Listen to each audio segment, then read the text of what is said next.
In Perek Mem Ches, in chapter 48, the Alter Rebbe, continuing on the theme of the reciprocal love, that when God shows His love in Yetzias Mitzrayim, in the daily Yetzias Mitzrayim on a spiritual level, where every person experiences his spiritual Yetzias Mitzrayim, that this has to bring out within us a reciprocal love. In order to understand what kind of love this is and what kind of love we reciprocate with, the Alter Rebbe says that in order for the Eibishter to create the world, a finite world, in order that we should be able to do mitzvahs, which is the whole purpose of creation, in order to do that, He had to put aside, He had to restrict His infinite light and make it possible for a finite world to exist. And this is supposed to arouse an equal and similar love within us, that we put aside those things that are pleasant to us and those things that come natural to us, and do what is necessary in order to fulfill God's purpose and God's kavanah in the creation. What is this tzimtzum? What is this putting aside of the infinite age, of the Ein Sof? So the Alter Rebbe begins to explain that in the world itself, that is, the godliness that is revealed to the world is a very small and very finite amount of godliness.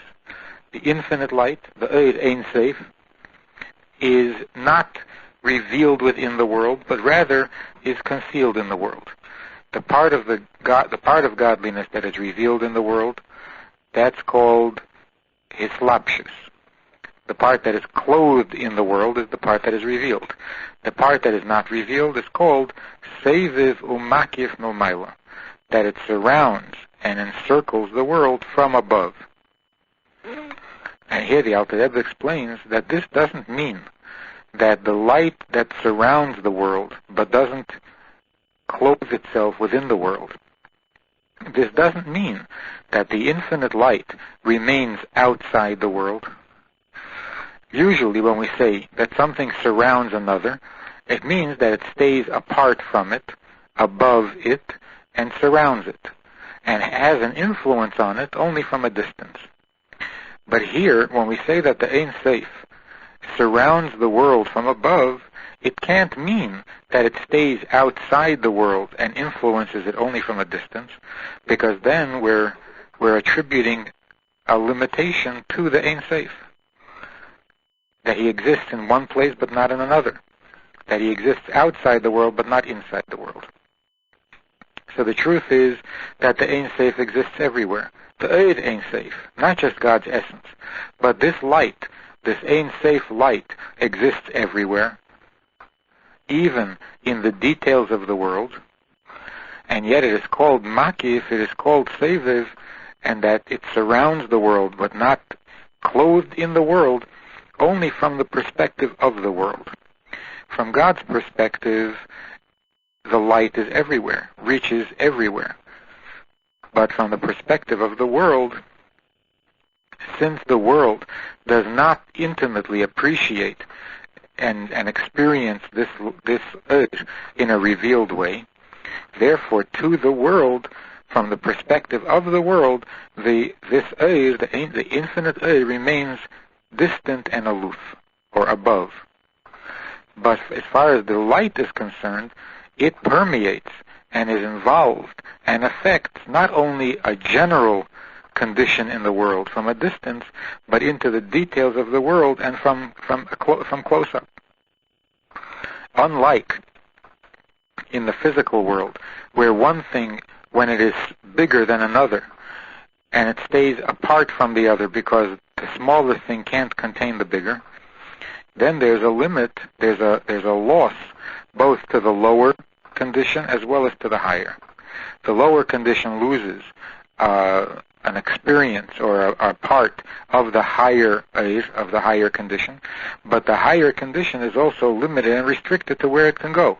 We say it has to remain high, it can't come down into the lower parts of the world. But with God, that is not the case. The Ein Sof light that comes from God is both high and low. It comes down into the details of the world as well. Only it's not revealed to the world, and so there's a loss only on the part of the world, but not on the part of the higher power. And for this, the Alter Rebbe gives an example, a mashal, in Perek Memches, which is today's Shir, the 16th of Iyar. It's on Daf Samach Ches Amud Aleph, page 254. It's in the middle of the page, and the line begins, V'ha mashal. The Alter Rebbe wants to give a mashal. How can it be that something should be present in the details of the lower condition, of the lower thing, and yet the lower thing should not feel it? If the higher thing stays apart and distant, then we understand why the lower thing doesn't feel it. But if we're saying that the higher, the Eid Ein Sof, fills all the world, including the details and the lower details of the world, then how is it that the world doesn't feel it? So the Alter Rebbe says, "V'hamoshel bazeh," a case in point. This is not an analogy, moshel, but a detail of the subject itself. So a case in point is, let's take this earth, the physical world. On the one hand, we say that the world is filled with God's, with Kvedei, which is the infinite light, the Ein Sof, which means the infinite light, because it says, what fills the world? God says, I fill the world. I has to mean the infinite light, not that light which has been tampered with, that has been restricted and affected by the tzimtzum. That wouldn't be called ani. So it says ani molei, which has to be a reference to the Eid Ein Sof, to the infinite light. And it says molei, not that I affect the world from a distance, but I fill it. Filling the world means all the way through and through, down to the details. At the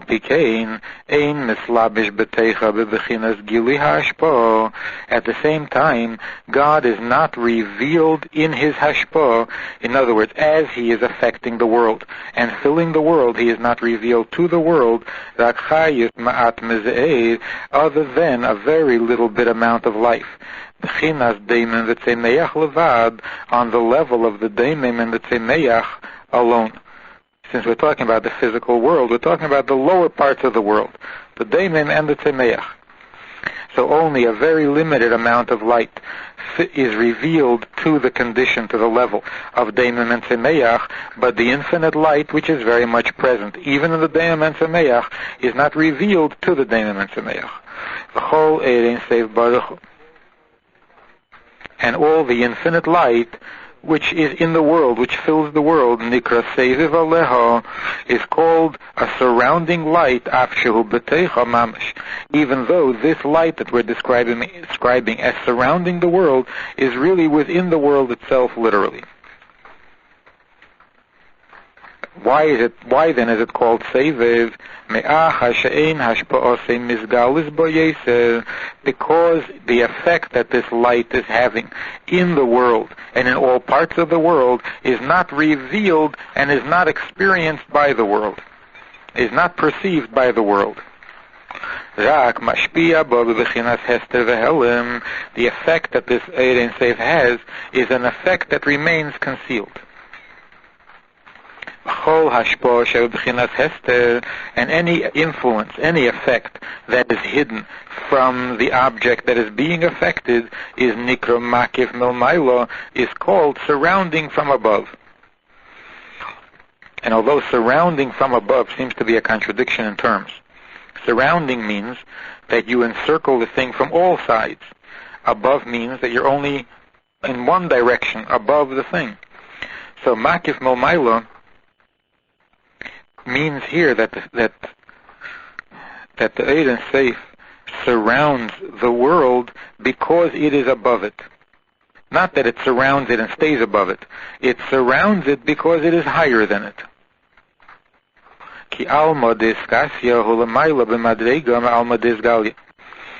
Because the concealed world is a higher level than the revealed world. And therefore, because it is too high for the revealed world, that's why it does not reveal itself into the world. But that doesn't mean that it isn't present and effective within the world. But now, to bring it down to our intelligence, to make it more understandable, we'll understand it b'derech moshel.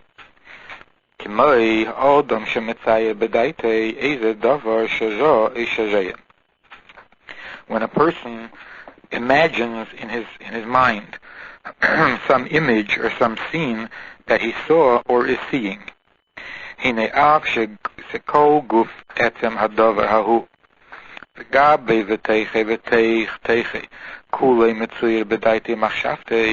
although the whole thing, that which he is seeing, and which he had seen, and he is now picturing in his mind, all the details, the outside, the inside, and the inner inside, all of it is imagined, all of it is pictured in his mind.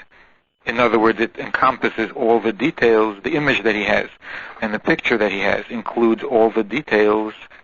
Mipnei shera'ohu either because he saw it or because he is seeing it. So he knows all the details and he can imagine and picture all the details.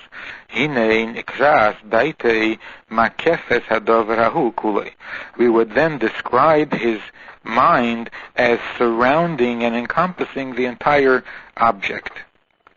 And the object which he is picturing, we would describe that as being mukaf b'daitei u'machshavtei, as being absorbed, enveloped in the person's mind and in his thought.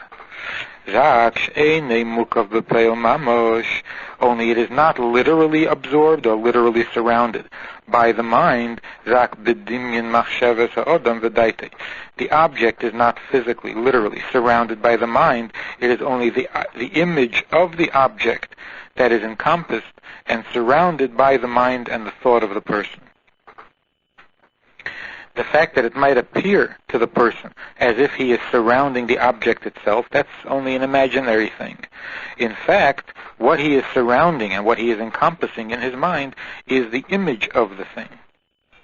But what we see here is that when a person imagines a given item, he doesn't imagine it only from a general and overall view. He can imagine all the details and the details of the details down to the very minutest item, the very minutest part of this object. And yet, this image that the person has in his mind of the object is called makif. The mind is encompassing the object, but is not clothed within the object. Even though the view and the image and the picture that the person has is not a general picture, but a very detailed picture. The same is true also with the Iyar Ein Sof, that the Iyar Ein Sof encompasses, affects, and influences even the minutest details of the world. God's awareness of the world, God's involvement with the world, even on the level of the Iyar Ein Sof, is a very thorough and a very detailed and a very permeating light, and yet it is called makif. Why? Because we see in the imagination of the person and in the picture that the person has of an object that he permeates the object down to its minutest detail, and yet the object is not affected at all visibly. The object does not feel this presence or this the connection or devotion that the person has in his mind to the object. The only difference is that in the person, in the human being, the object is not really affected at all and can't be by the person's thought. Whereas with God, God's thought is not like our thought, and therefore in his thought, when he thinks of an object in all of its details, so he's affecting the object in all of its details and bringing about its very existence, as he will soon say. But what we have from the example is that there can be a thorough permeating awareness on the part of the person, while that whole thing remains unknown to the object which is being studied and being pictured in the person's mind. So in our mind, when a human being pictures something, he doesn't really affect that something. He affects only, he's in contact only with the image of the thing, but not the thing itself, the physical substance of the thing. But with God, concerning whom it says that his thoughts, my thoughts, are not your thoughts.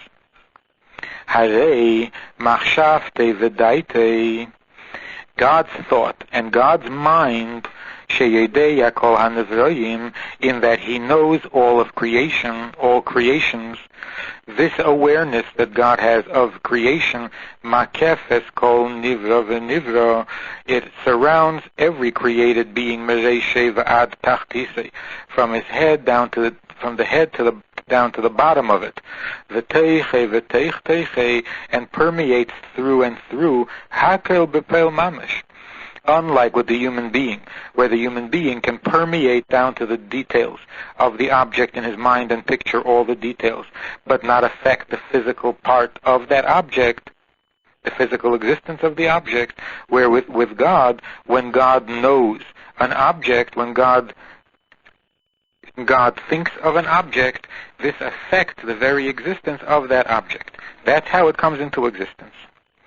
And although the truth is that God's speech is also unlike our speech, and everything about God is different from the way it is by us, yet the Pasuk says it concerning God's thought.